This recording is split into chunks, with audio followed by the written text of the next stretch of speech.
I love the Shine Your Locks idea. That's crazy. I appreciate that, man. The Shine Your Locks, I mean, it's definitely going to be something that's going to be very big, and I cannot wait to roll it out in 2012.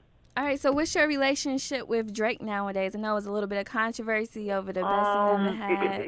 There's really not a relationship with Drake, to be honest with you. I never. He's the only relationship. It's funny that his father and his family. His family's from Memphis. So I have a more relationship with some of those individuals than him. Okay. But definitely, it was one of those things that.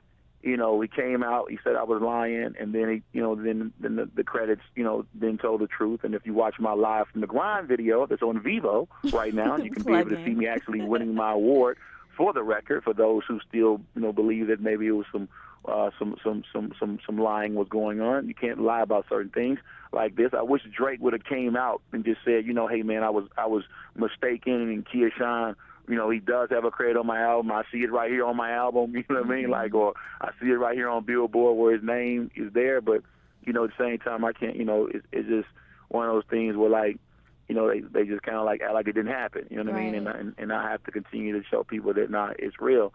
But, I would love to get in the studio and really work on a record with Drake, you know what I mean, and really do some stuff with Dude. But, at the same time, if that don't happen or whatever, it ain't gonna stop what I got going on this end. You know what I mean? So, but we did speak to each other, and we did. The beef it definitely was settled or whatever, and all that or whatever. But I hopefully, who knows what can happen in the future or whatever. But one thing about me, I ain't stopping for nothing. You know what I mean?